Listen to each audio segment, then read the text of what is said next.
नमस्कार दोस्तों एवं मेरे प्यारे विद्यार्थियों, आज एक बार फिर आपका इस चैनल में स्वागत है।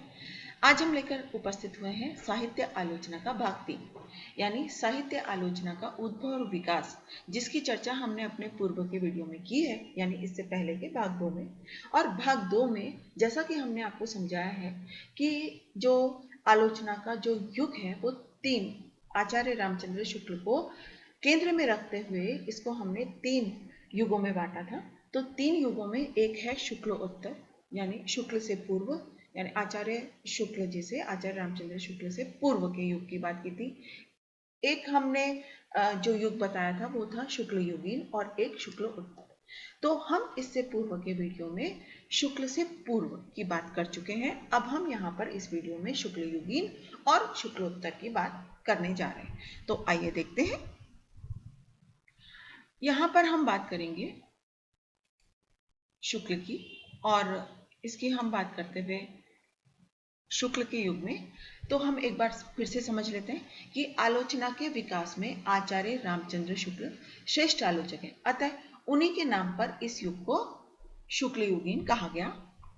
आलोचना के लिए इस युग में अपनाए गए मानदंड, यानी कौन कौन से मानदंडों की बात यहाँ पे की जाती है, कैसे किया है, यानी आलोचना जो की गई है वो किस रूप में की गई है, क्या क्या कौन कौन सी चीजों को ध्यान में रखते हुए की गई है, उसकी चर्चा एक बार हम यहाँ कर लेते हैं। पहला है सुरुचि और नैतिकता, शास्त्रीयता, कवि के व्यक्तित्व का अध्ययन, तुलना और निर्णय, देश काल की समीक्षा और शुक्ल युग के प्रमुख। अब हम बात करेंगे शुक्ल युग के प्रमुख आलोचक। तो देखिए, हम अब बात कर रहे हैं कि शुक्ल युग के प्रमुख आलोचक कौन कौन से हैं।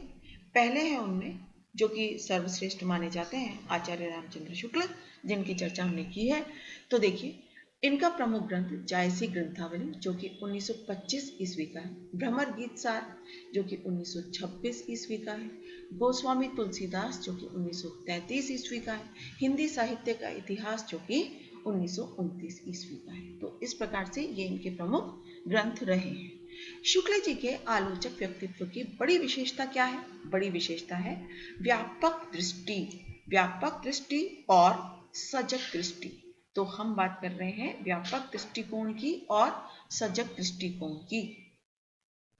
चिंतामणि में संकलित निबंधों से उनके व्यापक अध्ययन, यानी जिस दृष्टि की हमने यहाँ बात की है, तो व्यापक अध्ययन और गहरी मनोवैज्ञानिक दृष्टि का परिचय मिलता है। लोक मंगलकारी रूप को साहित्य के मूल्यांकन का आधार बनाया और पहली बार मूल्यांकन के मौलिक सिद्धांतों का भी प्रतिपादन किया कि मूल्यांकन किसी भी, जब हम किसी भी रचना का मूल्यांकन करते हैं तो हमें किन किन मौलिक सिद्धांतों का ध्यान रखना होता है, तो उन मौलिक सिद्धांतों का भी इन्होंने प्रतिपादन किया है। हिंदी में पहली बार रस विवेचन को मनोवैज्ञानिक आधार प्रदान किए। इनके अनुसार रस काव्य की आत्मा तो है, जैसा कि माना गया है रस काव्य की आत्मा है, तो इनके अनुसार रस काव्य की आत्मा तो है, परंतु उसकी परंपरागत व्याख्या होना संभव नहीं है। ऐसा कौन मानते हैं? ऐसा आचार्य रामचंद्र शुक्ल मानते हैं। अब हम बात करेंगे बाबू श्याम सुंदर दास की। बाबू श्याम सुंदर दास, जिनका ग्रंथ है साहित्य आलोचन, जो कि 1922 में प्रकाशित हुआ। ग्रंथ में भारतीय एवं पाश्चात्य आलोचना सिद्धांतों का समन्वय प्रस्तुत किया गया।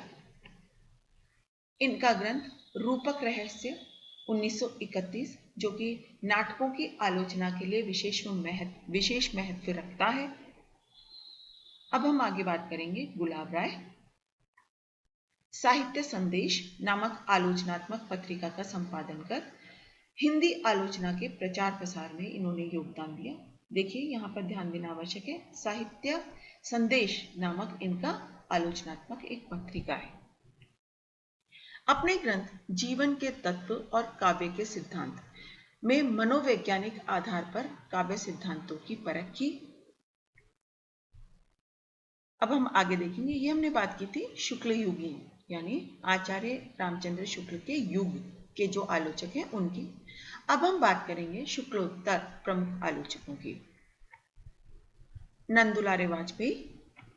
साहित्य की आलोचना सामाजिक, राजनीतिक, सांस्कृतिक धरातल पर रखकर की गई है।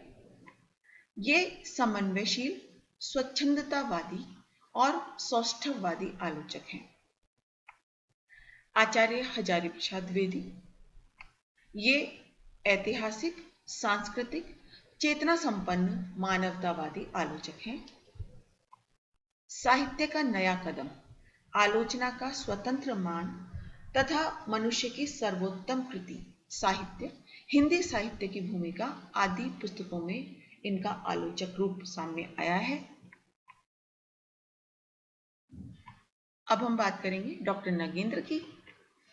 रीति काव्य की भूमिका, साकेत एक अध्ययन, सुमित्रानंदन पंत, विचार और अनुभूति, विचार और विश्लेषण आदि प्रसिद्ध आलोचनात्मक इनके ग्रंथ रहे हैं। ये भी एक ग्रंथ है, विचार और विश्लेषण। इनकी आलोचना में पाश्चात्य और भारतीय आलोचना के सामंजस्य का एक उत्कृष्ट रूप दिखाई देता है। आगे है शिवदान सिंह चौहान, हंस और आलोचना पत्रिका के, ये दोनों ही पत्रिकाओं के संपादक रहे हैं। उनके आरंभिक निबंध प्रगतिवाद में संकलित आलोचनात्मक निबंधों के 3 संकलन, साहित्य की परख, साहित्य अनुशीलन और आलोचना के मान प्रमुख हैं, जिनमें पुस्तक समीक्षाएं भी हैं और सैद्धांतिक निबंध भी लिखे गए हैं। डॉक्टर रामविलास शर्मा, रामचंद्र शुक्ल और प्रेमचंद पर किया गया उनका आलोचना कार्य बहुत ही महत्वपूर्ण है। रामचंद्र शुक्ल और हिंदी आलोचना, प्रेमचंद और उनका युग, निराला की साहित्य साधना तथा हिंदी आलोचना की उपलब्धियां, ये इनके महत्वपूर्ण आलोचना रचनाएं हैं। मार्क्सवादी आलोचना हेतु देशज जमीन तैयार की थी इन्होंने। अब हम आगे सच्चिदानंद हीरानंद वात्सायन अज्ञेय की बात करेंगे। अपनी पहली कविता की व्याख्या के साथ ही अपने कुछ समकालीन कवियों के रचना कर्म का मूल्यांकन इन्होंने किया है। उनके द्वारा संपादित तार सप्तक की भूमिका हिंदी आलोचना में एक प्रस्थान बिंदु है। उनके साहित्य चिंतन को समझने के लिए आत्मनिर्भर, जो कि 1960 की है, विशेष रूप से उल्लेखनीय है। काव्य की रचना प्रक्रिया और संप्रेषणीयता के संबंध में उनका चिंतन महत्वपूर्ण है। इनके अतिरिक्त यानी आचार्य जिन आलोचकों की हमने अभी तक बात की है, उनके अतिरिक्त भी पंडित ईलाचंद्र जोशी, गिरिजा कुमार माथुर, धर्मवीर भारती, नलिन विलोचन शर्मा, नेमिचंद्र जैन इत्यादि ऐसे अनेक आलोचक हैं जिनकी चर्चा हम आने वाले अपने वीडियोस में करेंगे। तो दोस्तों, आज के वीडियो में बस इतना ही। अगर आपको यह वीडियो पसंद आया हो तो इसे लाइक करना ना भूलें।